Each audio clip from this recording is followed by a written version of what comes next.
সকালে ঘুম থেকে উঠেছি তখন বাজে 4টে, এখন ঠিক 8টা কি 8:30 বেজে গেছে। আর এদিকে ঠাকুরমশাইও চলে এসছে আর উনি ওনার কাজ করছে। আজকে হলো মানে কামানোর দিন, তো সেগুলো কি আছে রিচুয়াল ওগুলো করছে। Hello everyone, good morning, welcome back to simple house wife মন চ্যানেলে তোমাদেরকে স্বাগতম।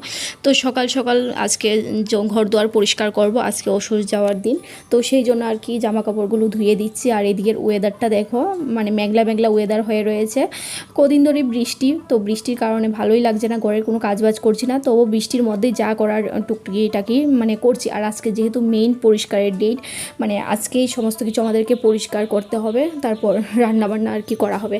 আর রান্নার জন্য দুজন দিদিকেই বলেছিলাম, তো ওই দিদিরা আসলো আর আমরা ঘর দুয়ার পরিষ্কার করে দিচ্ছি আর কি সকালবেলা। এইদিকে আমি জামা কাপড়গুলো, ঘরের জানলা দরজার পর্দাগুলো ছিল তো সেগুলো ধুয়ে দিলাম। আর এইদিকে আমার বড় আমাকে একটু হেল্প করছে, আমরা দুজনে মিলেই কিন্তু কাজবাজ করছি। আর এদিকের পরিবেশটা কি ভালো লাগছে, পুরো সবুজ হয়ে রয়েছে। আমার কাপড় মেলা হয়ে গেছে, আর যেগুলো এই দিকটায় মেলবো এই দিকটায় প্রচণ্ড কাদা হয়ে রয়েছে।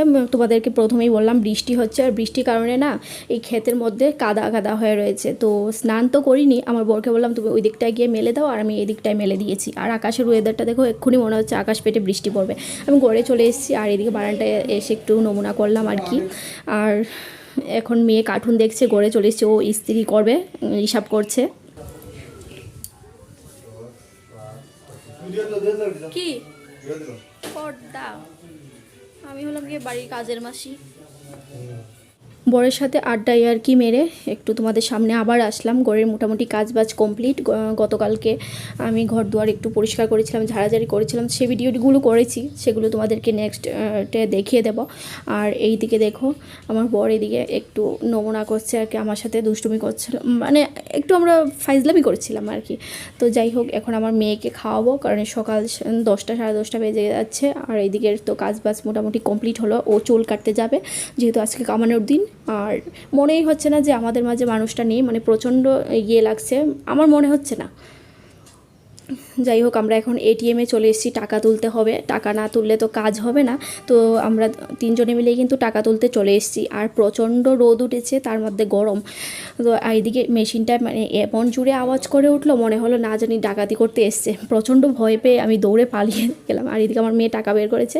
তো আমরা একটা দোকান দেখে ফলের জুস খাবো, তো এই দোকানটা নতুন খুলেছে রাস্তার ধারে, তো নিমন্ত্রণ করতেও বেরিয়েছি, আর ফলের জুসটাও কিনে খাবো। এইখানে দেখো, এই ফলের জুসের এই দোকানটা আমাদের এই দিকটায় হয়েছে, খুব ভালো হয়েছে রাস্তার দাঁড়িয়ে আর কি। এখানে আমরা নিয়েছি মুসাম্বির একটা জুস, দুটো করে নিয়েছি, দুটো মুসাম্বির জুস আর দুটো আখের রস। তো এইটাই আমরা খাবো। আর এইদিকে আমার মাম্মা আর আমি খেতে ব্যস্ত, আর একটা স্ট্র চেয়ে নিলাম, কারণ ওরা স্ট্র দিতে ভুলে গেছে। যাই হোক, রাস্তার পাশে বসে বসে খাওয়ার আনন্দটাই আলাদা। অনেক দিন পর আমরা তিনজন এভাবে বেরিয়ে গেছি, আর তার জন্য কিন্তু আমি প্রচণ্ড ঝগড়াঝাটি করেছি, কারণ ও আমাকে একদমই সময় দিতে চাইছে না। তো আজকে চেয়েই কিন্তু আমি সময়টা নিলাম, মানে কাজে ব্যস্ত থাকলেও কিন্তু সময় দিতে হয়, সেটা আমার বরকে বলছিলাম। তো যাই হোক, আজকে নিয়ে বেরিয়েছে এত ব্যস্ততা থাকার মাঝখানেও।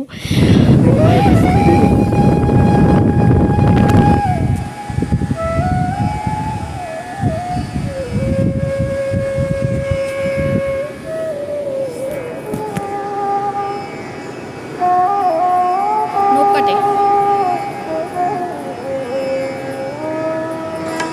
রান্না করে আসলাম, সেই যে মশলাগুলোকে একটু গুলে রেখে দিয়েছি, কুকারটার মধ্যে সয়াবিন আলু সেদ্ধ বসিয়ে দিয়েছি। আর ভেবেছিলাম কি জানো তো, পটল আর আলু দিয়ে আজকে সয়াবিনটা করব। আমি দুপুরবেলা পটলগুলোকে এই দেখাই তোমাদেরকে, এই ফ্রিজের বাস্কেটটার মধ্যে রেখেছি, এখন রান্না করতে এসে দেখি পটল নেই। সেই পটলগুলো যে কোথায় গেল একমাত্র ভগবান জানে। তো যাই হোক, এখন আমার বর বললো যে সোয়াবিন আলু দিয়ে রান্না করো, বললাম, আর ওকে বললাম একটু চা বানিয়ে দাও। এখন কটা বাজে? এখন বাজে প্রায় 10:45।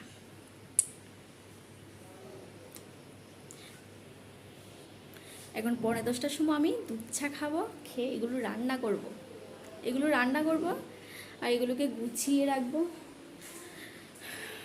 ঘর থেকে সবজি চুরি হয়ে যায়, সেটাও জানি না।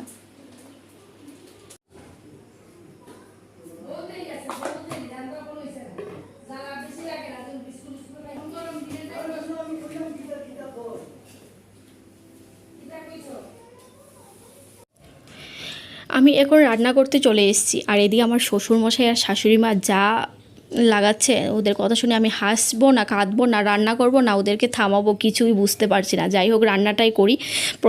প্রথম তো বুঝতাম না, মানে প্রচণ্ড খারাপ লাগতো।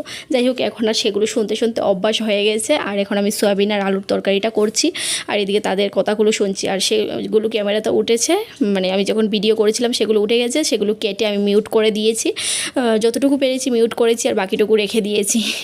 যাই হোক এখন আমি মশলাটাকে কষিয়ে তারপর সয়াবিন তরকারিটা করব। আর আমাদের বাড়িতে এরকম হঠাৎ করে একটা দুর্ঘটনা ঘটে গেছে, তো সেই জন্য সবারই মন মেজাজ খারাপ, কারোরই মন মেজাজ খুব একটা ভালো না। আর আমার বরের কিন্তু খেতে কোনো অসুবিধা হচ্ছে না, আমার মেয়েরও কোনো খেতে অসুবিধা হচ্ছে না, বাট আমাদের কোনো কারোরই খেতে অসুবিধা হচ্ছে না। আমরা মানে ভালো মতোই খাচ্ছি আর আমাদের খুবই ভালো লাগছে। অনেকের আছে সয়াবিন তরকারি বা নিরামিষ তরকারি খেতে খুবই অসুবিধা হয়, বাট আমাদের কোনো কিছু অসুবিধা হচ্ছে না। আর আমি এদিকে সয়াবিনটা রান্না করছি, একটু কষিয়ে গেছেই রান্না করব আর একটু তেল দিয়ে রান্না করব। নিরামিষ তরকারিতে দেখবে একটু তেল মশলা দিয়ে ভালো করে কষিয়ে রান্না করলে তো সেই রান্নাগুলো খুবই টেস্টি হয়। আর আমি এদিকে আজকে রাত্রেবেলা কিন্তু সয়াবিন তরকারি, ডাল মানে মুগ ডাল, আলু ভাজা এইসব করেছি আর কি।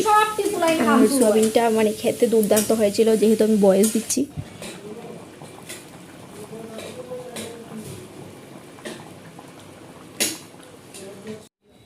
সবার খাওয়া দাওয়া হয়ে গেছে, মামামকে খাওয়াতে আমার একটু লেট হয়ে গিয়েছিলো, সেই জন্য সবার লাস্টেই খেতে বসলাম। আর এদিকে মামিকে বললাম আমাকে একটু নুন আর একটু লেবু কেটে দিতে। সবার খাওয়া দাওয়া হয়ে গেছে, খাওয়া দাওয়া করে ঘরে আসলাম, একটু ফ্যানটা চালিয়ে দাঁড়িয়ে এলাম। আর বিছানা করেছি, মেয়েকে বিছানায় তুলে দিলাম। আর আজকের ব্লগটা কীরকম হয়েছে জানিও, জানি না কীরকম হয়েছে। সাবস্ক্রাইব করো, পাশে থেকে অনেক দিন পরে দিলাম, তো শেয়ার করো। টাটা বাই বাই, নেক্সট ব্লগে দেখো।